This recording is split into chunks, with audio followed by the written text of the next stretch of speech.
Les 7 domaines ou les 7 clés d'une église une église excellente. Alors, je vais vous partager cela aujourd'hui. Les 7 clés d'une église excellente. Mais avant cela, j'aimerais partager les menaces auxquelles nous faisons face et qu'est-ce que nous devons faire. Est-ce que nous sommes prêts à se lever pour Jésus lorsque le temps arrive? Ou allons-nous échouer dans notre marche? Et quelles sont nos faiblesses? Je ne parlerai pas des menaces que le gouvernement met sur les gens ou même le peuple de Dieu. Les gens qui menacent. Mais la menace qui vient, mais à l'intérieur de l'Église. Alors, on va regarder 7 domaines où on peut échouer, où on peut exceller lorsqu'une Église est sous attaque.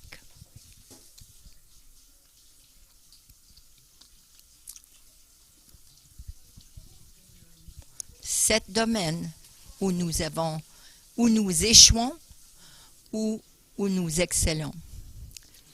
Le premier, c'est la vérité de la parole, la vérité de Dieu, les Écritures. Le 2, la discipline, notre discipline. Comment nous agissons les uns avec les autres. Qu'est-ce que nous apprenons? Est-ce que nous apprenons? Le manque de compréhension.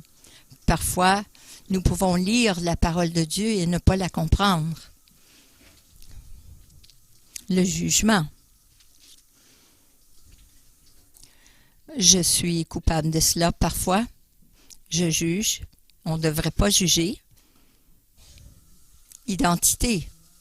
Qui suis-je? On peut recevoir beaucoup d'enseignements ici sur ce sujet. La peur. L'Église, parfois, vit dans la peur.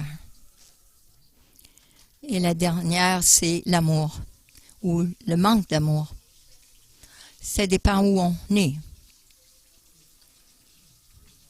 Premièrement, nous allons regarder la vérité. Qu'est-ce que c'est la vérité? La vérité est ce qui est vrai, mais selon les faits ou la réalité. C'est ce qui est arrivé réellement, ce qui s'est produit. C'est un fait qui a été vérifié. Par exemple, si je vais courir sur la rue et je vais tomber et je vais érafler mon genou, le fait, c'est que j'ai éraflé mon genou. Ça, c'est une vérité. Je l'ai vérifié et c'est un fait.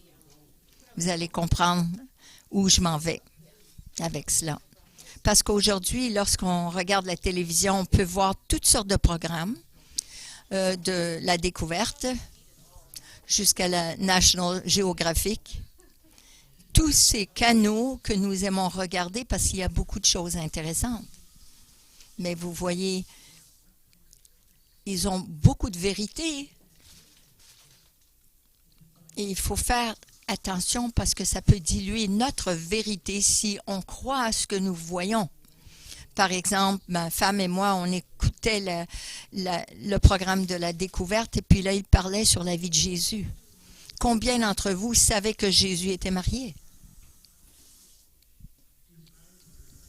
Il était marié à Marie-Magdalène? Bien sûr! Il a eu des enfants. Est-ce que vous saviez cela? Lorsque nous avons vu ce programme, nous avons dit, quoi? Ferme ce programme-là. Ils essayent de nous faire croire. Il n'y a aucun verset dans la Bible qui nous parle de cela. Et dans les documentaires, ils essayent de nous faire croire des vérités qui ne sont pas appuyées par les faits. Je ne sais pas où ils ont eu leurs faits. Et j'étais là, j'écoutais et je me demandais d'où que ça venait cela. Où est-ce qu'il a eu cette information? Il voit Jésus dans la barque et puis il était là avec Marie-Magdalène, mais il croit maintenant qu'ils ont des enfants. Est-ce que c'est sérieux? Non, il faut qu'on fasse attention à ce qu'on écoute sur la télévision. Ce sont quelque chose que nous regardons à la télévision. Jésus était... Ah, c'est un flou.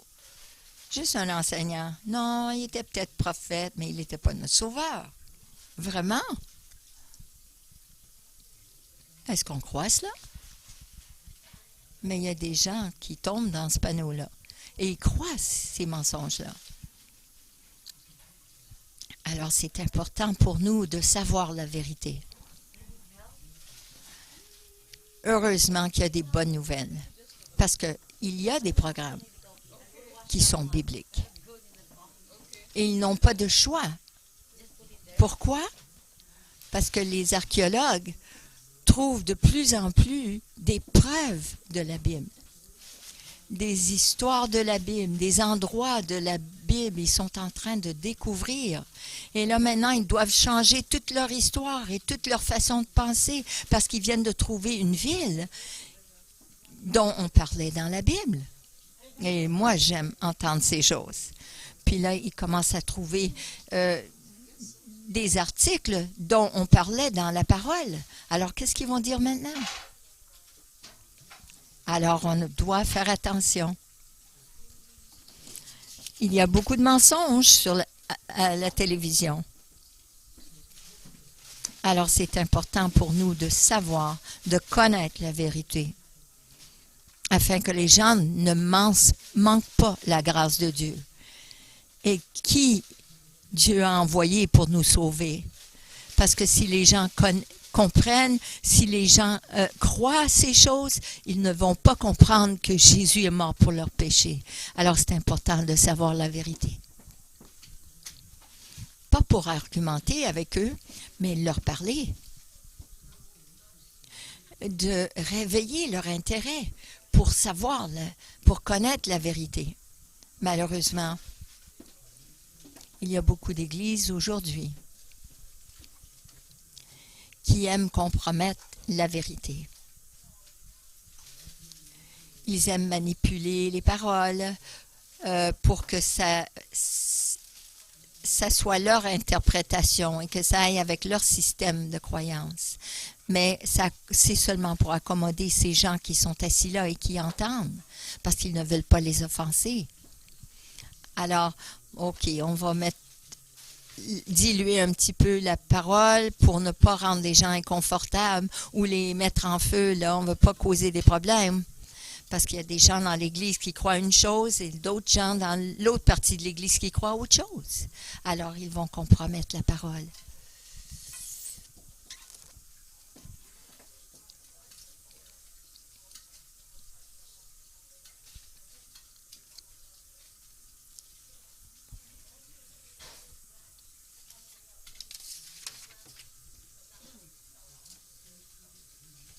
Alors, il dit aux Juifs qui avaient cru en lui, « Si vous demeurez dans ma parole, vous êtes vraiment mes disciples, vous connaîtrez la vérité et la vérité vous rendra libre. » Jean 8, 31, 32. Voilà, Jésus dit, « Si vous demeurez dans ma parole, et c'est cette parole qui les rend libres, cette vérité. » Et j'en ai un autre. Dans 2 Timothée 4, 3 et 4, « En effet, un temps viendra où les hommes ne supporteront pas la saine doctrine. Au contraire, ayant la démangeaison d'entendre des choses agréables, ils se donneront une foule d'enseignants conformes à leurs propres désirs. Ils détourneront l'oreille de la vérité et se tourneront vers les fables. » N'ai-je pas dit tout à l'heure qu'il y a des églises qui se compromettent sur la parole de Dieu? Parce que leurs oreilles sont les chatouilles. Ils veulent seulement ressentir des bonnes choses. Ils ne veulent pas aller à l'église pour entendre des paroles qui les condamnent ou qui les met sous conviction. Je veux entendre des bonnes choses. C'est ce qu'ils disent. Mais on a besoin d'une saine doctrine. Et la parole, la vérité est enseignée, qu'importe. qui veut dire si on doit se sentir inconfortable parce que la vérité est en train de nous faire sentir mal, eh bien, que ce soit ainsi. J'aimerais mieux entendre la vérité et être inconfortable pour que je puisse faire quelque chose, afin que j'aie Dieu qui travaille au travers de moi, qui corrige quelque chose que je fais qui n'est pas correct. J'aimerais mieux qu'un frère ou une sœur vienne me voir et me dise, tu sais, et je regarderai ça, j'examinerai ça, et je dis, oui, j'ai besoin de corriger ça. C'est pour ça qu'on a besoin de la vérité dans nos églises. On ne peut pas changer la parole de Dieu pour accommoder notre vie, mais on a besoin d'un style de vie qui va refléter l'amour de Dieu. On ne peut pas changer la parole de Dieu pour accommoder notre style de vie.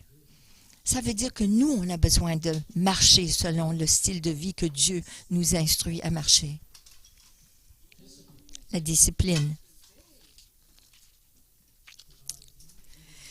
Car en effet, ce n'est pas un esprit de timidité que Dieu nous a donné, mais un esprit de force, d'amour et de sagesse.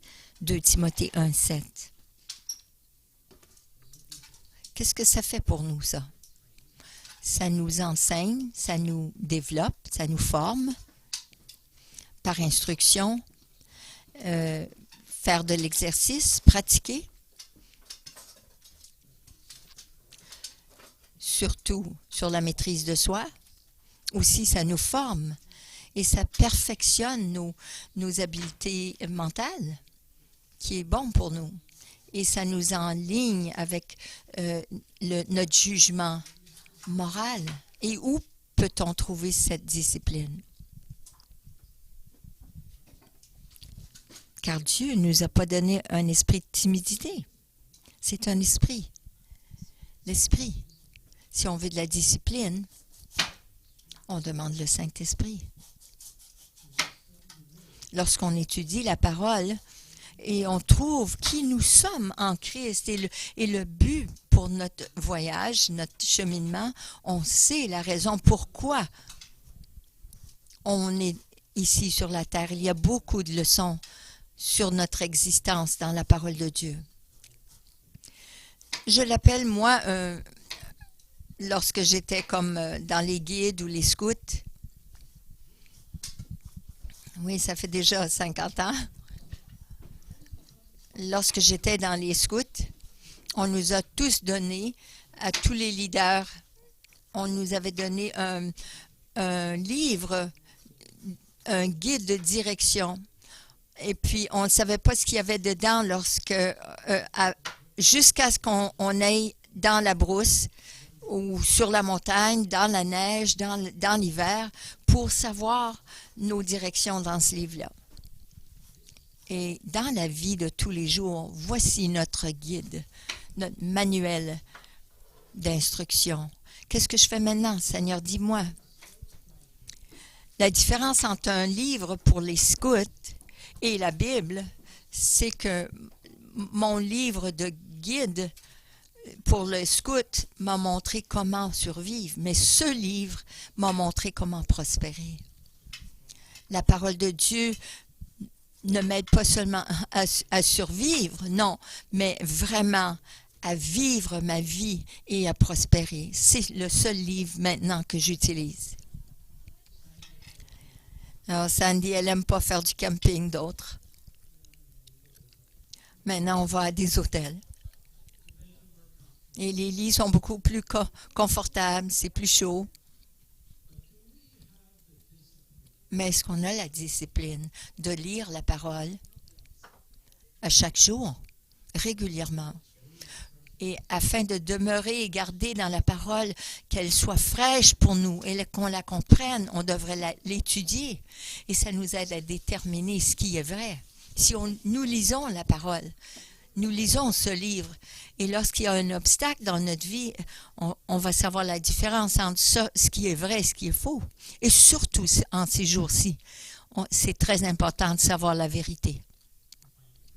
Il y a des endroits où on peut aller pour trouver la vérité, Google, c'est quoi la vérité? Oh, on doit faire attention à ce qu'on met dans Google et on doit choisir ce qu'on regarde parce que Google est très charnel.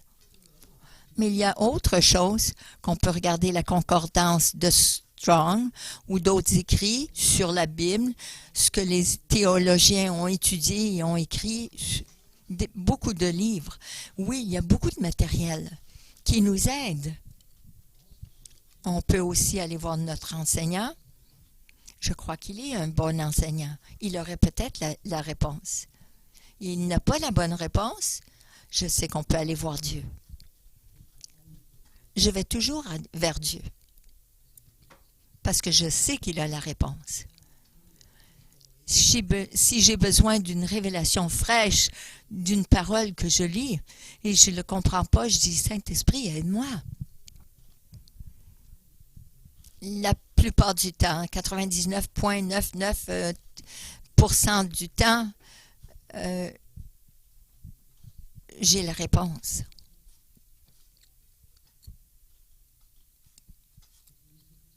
On peut utiliser toutes sortes d'outils. Sur l'Internet ou sur nos ordinateurs, on peut mettre des mots. Et je mets Bible Gateway.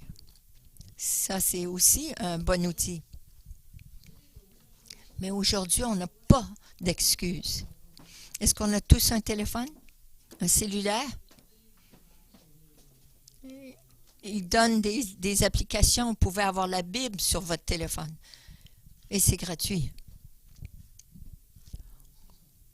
Vous passez au travers de quelque chose dans votre journée. Ça prend 2 secondes pour chercher un mot sur votre application.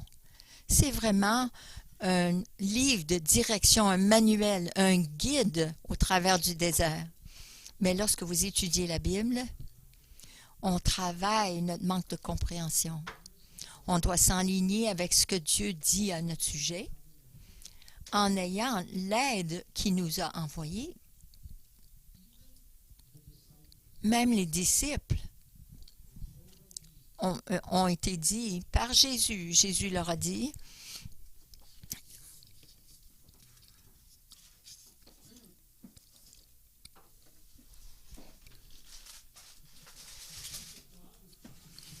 il dit, et la paix de Dieu qui dépasse tout ce que l'on peut comprendre, il gardera votre cœur et vos pensées en Jésus-Christ.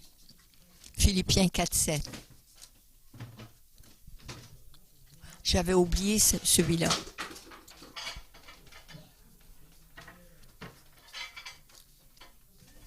Mais le prochain, qui nous parle de l'aide, Luc 24, 29, ou non, ça devrait être 49, 24, 49. Et voici, j'enverrai sur vous ce que mon Père a promis. Quant à vous, restez dans la ville de Jérusalem jusqu'à ce que vous soyez revêtus de la puissance d'en haut. Non, Seigneur, je suis en feu pour toi, je veux te servir, je veux aller te servir. Non, on ne peut pas le faire toute seule. On doit avoir le Saint-Esprit qui travaille avec nous. Parce que de notre propre puissance, de notre propre effort, on va échouer. Mais pour comprendre, on a besoin de la pleine puissance et on doit travailler avec le Saint-Esprit. Jésus connaissait, il savait que les disciples ne pourraient pas le faire tout seuls. Alors il leur a demandé d'attendre qu'ils soient remplis du Saint-Esprit, de puissance et de compréhension pour savoir c'était quoi le travail qui les attendait. C'est tout ce qu'ils avaient besoin, c'était d'être remplis. Et lorsqu'on opère et on coopère avec Dieu, j'ai compris ceci, on va être une bonne fragrance pour les gens autour de nous. Jeudi, la classe de Sandy, elle nous a parlé sur la fragrance que nous dégageons. Que nous dégageons.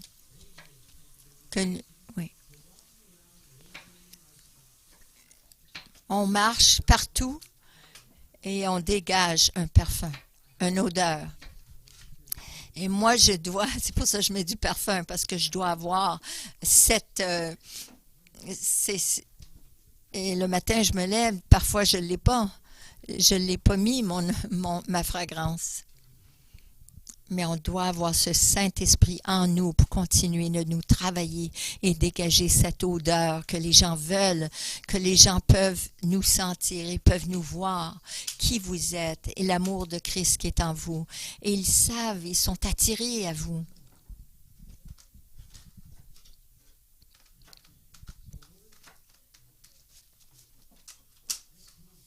Le prochain.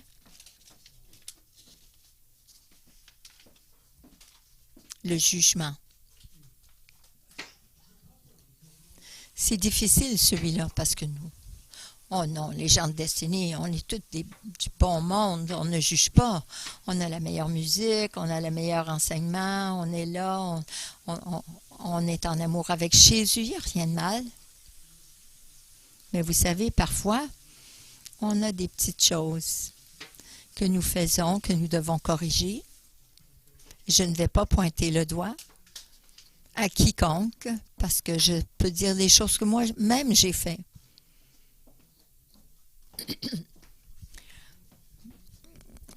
Pasteur Mike, tu connais qu'est-ce qu'il porte? Peut-être on pourrait garder nos yeux sur Jésus et ce qu'il a fait pour nous, au lieu de commencer de penser de cette façon, de se juger les uns les autres, c'est dangereux. Et vous savez que c'est une perte de temps. Ne jugez pas afin de ne pas être jugé. Alors si nous, on se met à juger les autres, si nous, on juge les autres, vous pouvez vous attendre à être jugé. Est-ce qu'on aimerait enseigner les gens de nous traiter, de bien nous traiter? Alors on doit les traiter bien. Et la mesure que vous utilisez pour juger les gens, c'est la même mesure qu'on utilisera pour vous. Vous savez, je crois que lorsqu'on juge les autres, c'est comme un écran. On met cette barrière pour que les gens ne voient pas vraiment nos défauts, nos faiblesses ou ce que nous vivons présentement.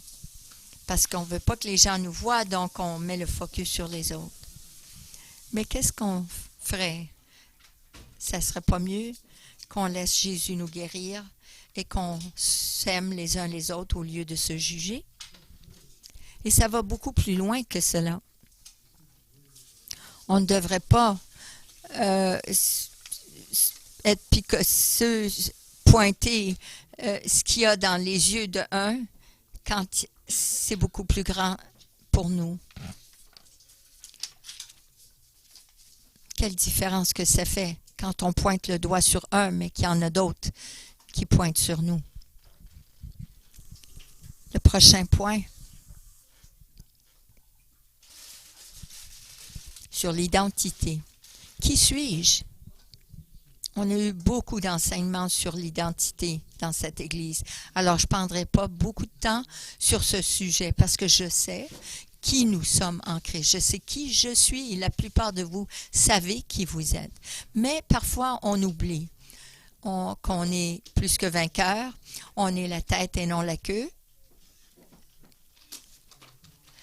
On a été promis toutes sortes de choses, qu'on soit des leaders et des rois de notre terre.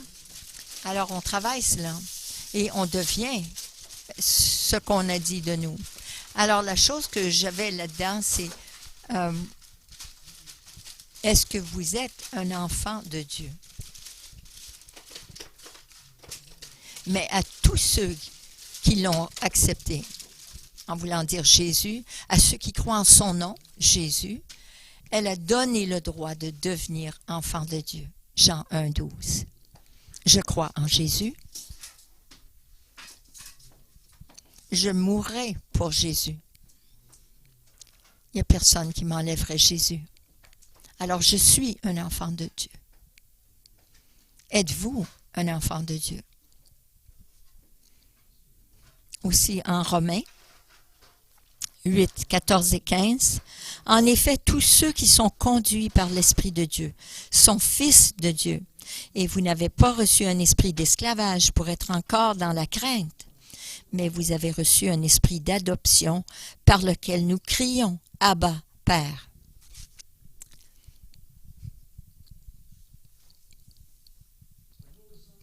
Alors je sais que nous sommes fils et filles de Dieu, de notre Père au ciel. Nous sommes appelés à être une prêtrise royale. Nous avons été appelés des ténèbres à la lumière. Vous pouvez trouver cela dans 1 Pierre. Alors je sais que Dieu m'aime et je sais qu'il nous aime tous tellement qu'il a donné son Fils pour nous. Alors si nous savons qui nous sommes et que nous savons que le Père nous aime, il nous a donné le potentiel d'aimer.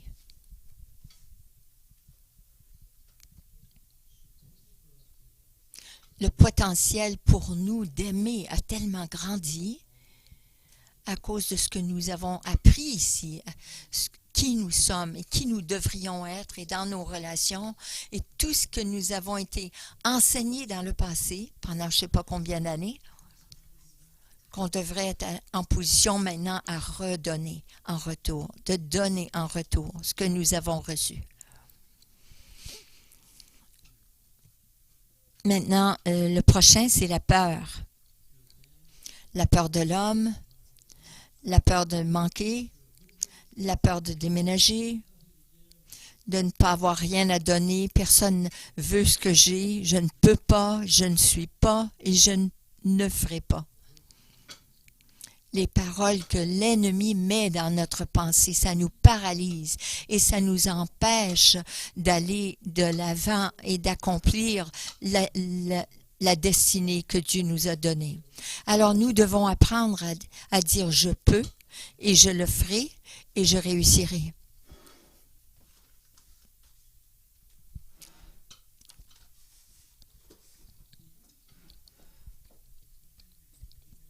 Ésaïe 43:1 nous dit « N'aie pas peur, car je t'ai racheté. Je t'ai appelé par ton nom et tu m'appartiens. »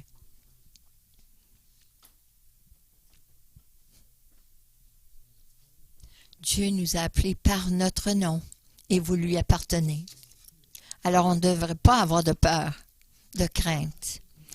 Mais ça nous commande, ça nous ordonne de ne pas s'inquiéter ou de ne pas avoir peur. Vous savez que la parole « n'ayez pas crainte », ça apparaît au-dessus de 80 fois dans la Bible.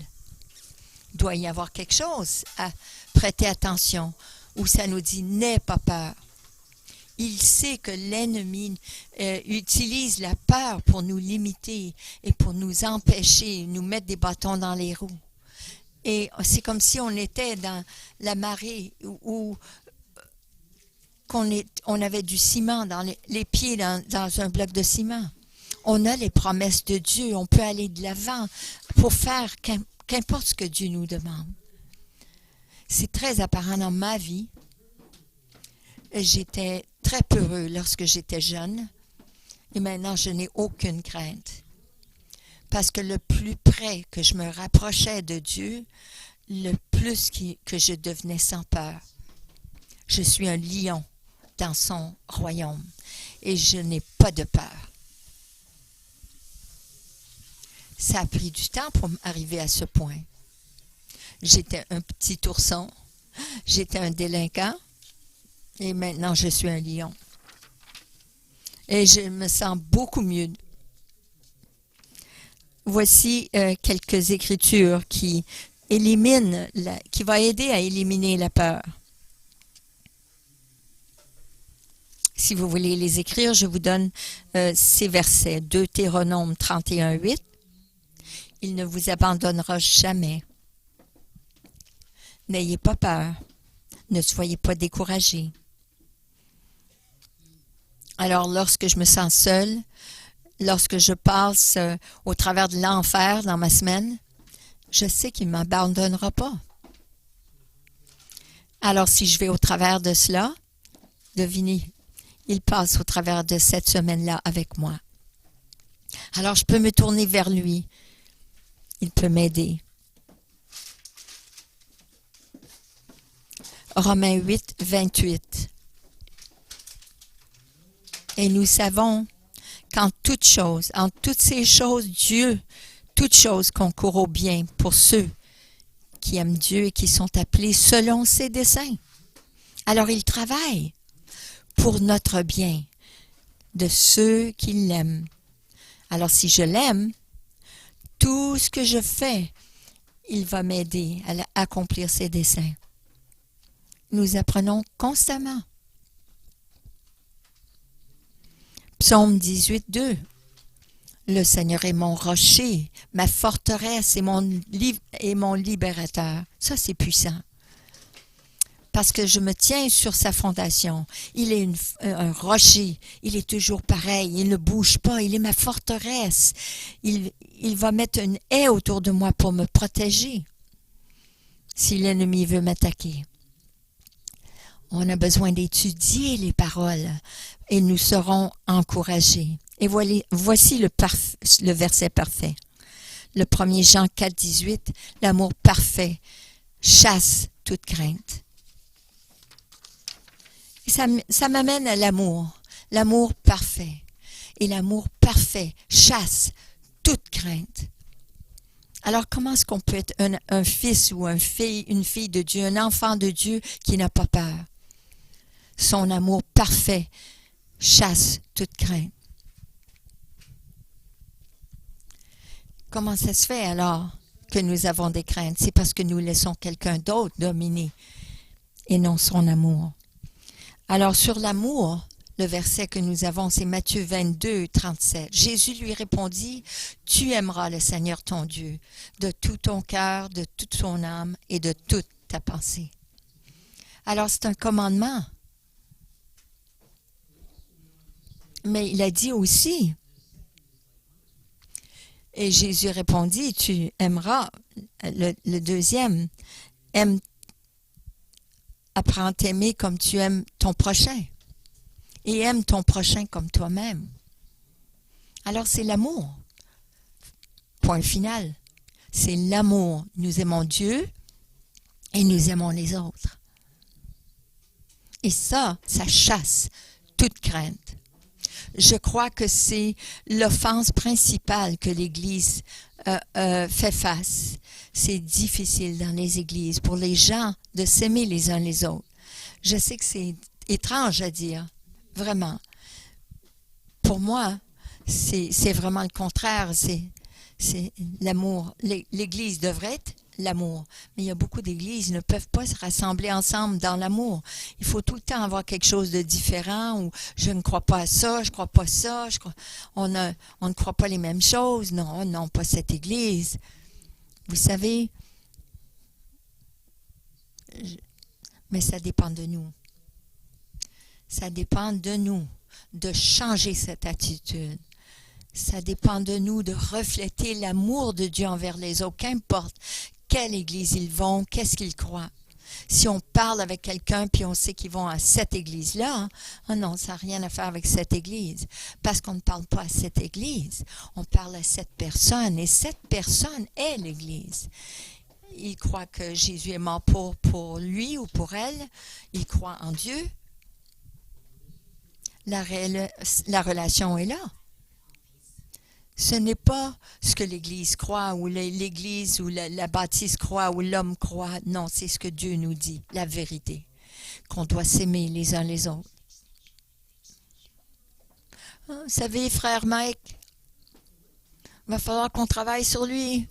Ah oui, il va falloir corriger ça. Oh, il m'a dit quelque chose l'autre jour, puis il est vraiment pas... Il s'attraque. Mais ne croyez-vous pas que Dieu devrait corriger ça? On ne veut pas être Dieu. C'est pas nous. On peut parler avec la sagesse que Dieu nous donne pour la personne.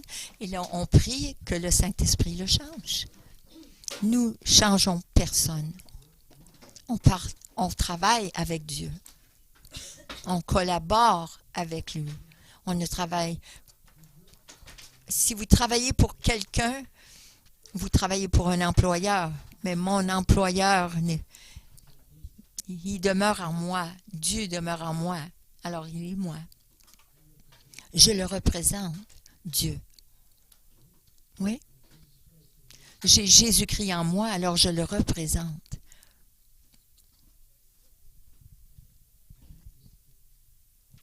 On ne peut pas manquer l'occasion d'aimer avec un amour vrai.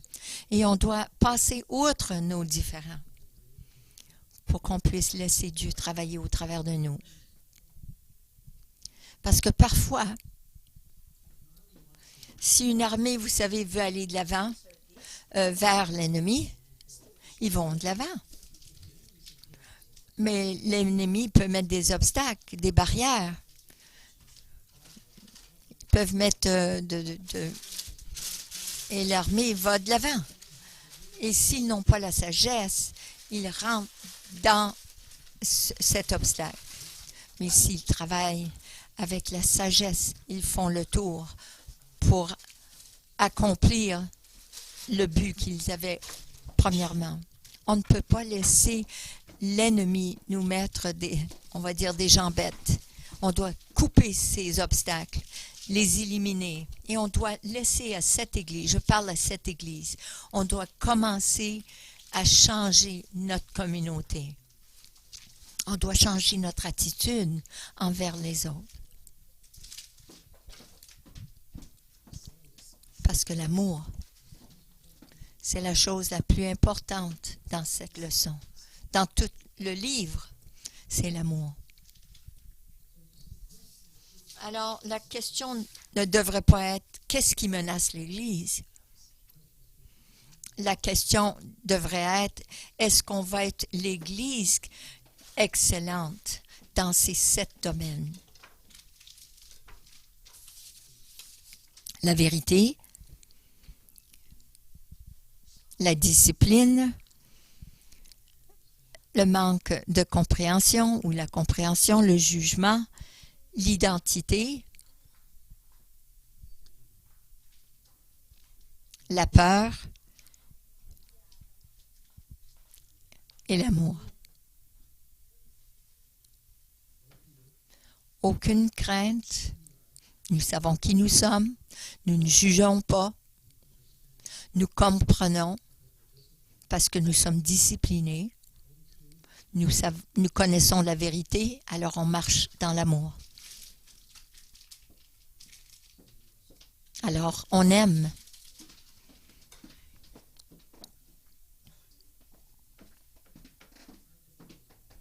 C'est difficile de clore cette discussion parce que j'aimerais vraiment qu'on comprenne que ce n'est pas une exhortation négative.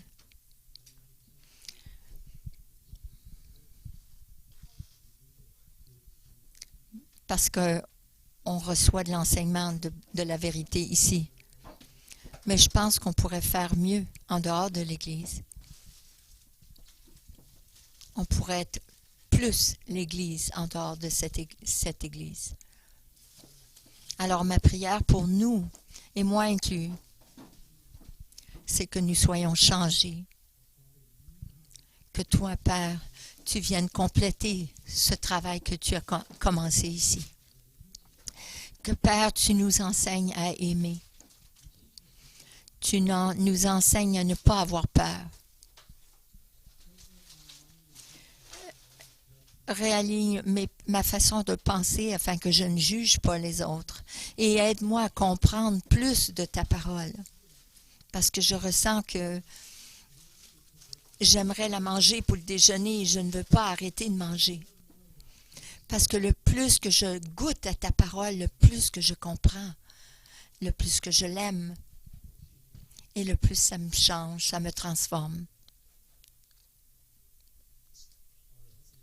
Père, aide-moi à être plus discipliné avec ta parole et de continuer de révéler ta vérité au nom du Christ. Amen.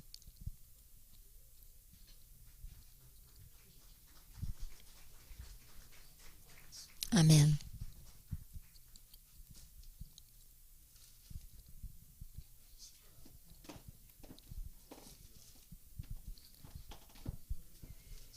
Alors, avant qu'on quitte, j'aimerais que vous regardiez cette liste et laissez le Saint-Esprit vous évaluer. Et s'il y a un domaine de votre vie où vous combattez, où vous avez difficulté de marcher, que ce soit la vérité, où vous avez difficulté d'être discipliné, il y a possibilité que vous avez des pensées humanistes. Est-ce que je marche dans une vie disciplinée? Est-ce que je suis prête à laisser mes frères et sœurs ou mon Père Céleste me discipliner?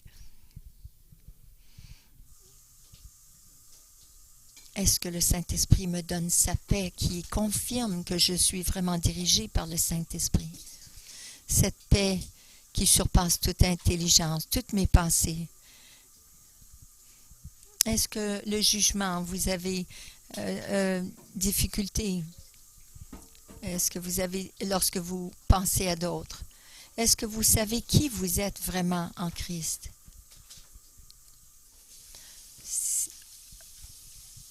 C'est bon de dire oui, vous êtes enfant de Dieu, mais qu'est-ce que ça veut dire réellement?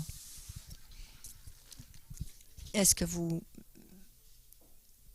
laissez la peur vous empêcher de faire ce que Dieu vous appelle à faire?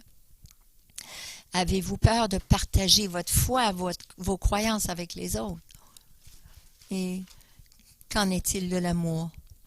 On peut aimer les autres, mais l'amour, c'est vraiment une action. Est-ce que vous marchez dans l'amour? Ou est-ce que vous le gardez en dedans? Vous avez du mal à le partager avec les autres. Jésus était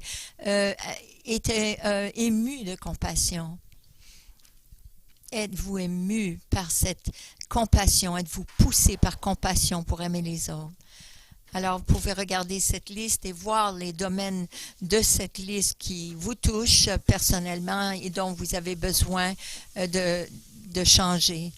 Alors, je vous demande de mettre votre main sur votre poitrine et de prier avec moi.